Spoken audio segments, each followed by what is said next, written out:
Πλησιάζουμε σιγά σιγά στο τέλος της συνάντησής μας. Μια συνάντηση που είχε στόχο να σας μεταφέρει κάποιες εικόνες της παλιάς Αθήνας, κάτω από τον τίτλο «Η παλιά Αθήνα ζήγλεντα γεύεται», και με αυτόν τον τρόπο να γιορτάσουμε τα 180 χρόνια.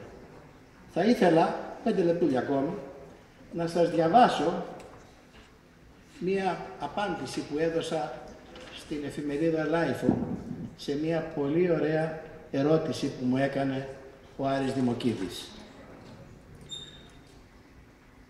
Αν μπορούσες με μια χρονομηχανή, την έχουμε δίπλα μας, να γυρίσεις πίσω στο χρόνο και να βρεθείς στο παρελθόν, στην πρωτεύουσα για μια μέρα, ποια περίοδο θα διάλεγες?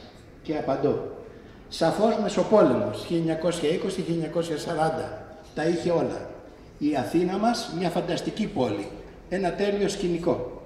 Ξεχάστε τις πολυκατοικίες και γεμίστε την πόλη με τα νεοκλασικά αρχοντόσπιτα που βλέπουμε ακόμη στην Πλάκα και του Ψηρή, δυστυχώς λίγα.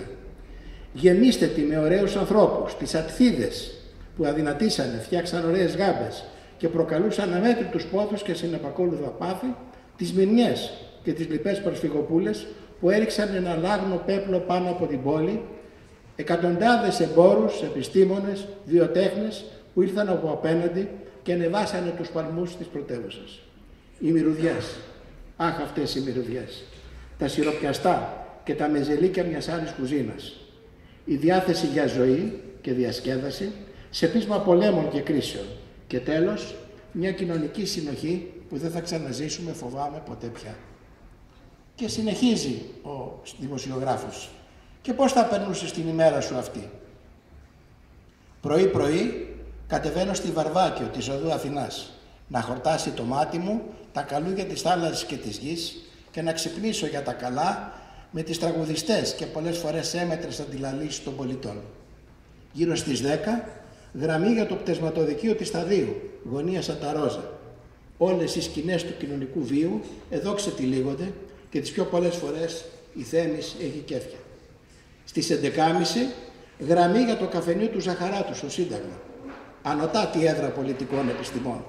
Σε ένα τραπεζάκι με τους λοιπούς συνταξιούχους και τέος, ενημέρωση για τα διεθνή και ελληνικά ζητήματα και παθιασμένη πολιτικολογία, συνοδεία Αγγλική Βραστού. Έφτασε μεσημέρι και πρέπει να φάμε. Ο Αβέροφ στην κοντινή Σταδίου με την εξαίρετη κουζίνα του περιμένει. Ακολουθεί η υποχρεωτική σχέστα που με τίποτα δεν παραλείπεται. Το απογευματάκι, ένα πέρασμα από το καφέ ζαχαροπλαστείο του Γιαννάκη στην Πανεπιστημίου είναι κάτι παραπάνω από υποχρεωτικό. Εδώ ξετυλίγεται το κόρτε της Αθήνας και που le plaisir des yeux παρελαμβάνουν τα ωραιότερα κορμάκια, ό,τι πρέπει για έναν 52. 52 λέγαν παλιά αυτούς που λέμε σήμερα 65 και άνω. Τότε το προσδόκιμο ήταν χαμηλότερο και ήταν και λιγάκι ειρωνικό, διότι δεν ήταν απλώς άνω των 65, ήταν και λιγάκι πονηρούλιδες. Έτσι. Και η βραδιά κλείνει με αυτό που πραγματικά τραβάει ψυχή μου. Στην υπόγεια ταβέρνα του Κρητικού, ακούστε τίτλο, το Μπουντρούμ Παλάς. Όπως αυτό αποκαλείται κάπου στην Πλάκα, για κοκορέτσι και ρετσινούλα, παρέα με τα λοιπά συντρόφια. Γυρίζοντας τώρα σπίτι, αν πέσω και σε καμιά παρέα με κανταδόρους, δεν θα μου κακοπέσει. Θα σταθώ να τους ακούσω, γεμάτο ζήλια για μια νιώτη που πέρασε.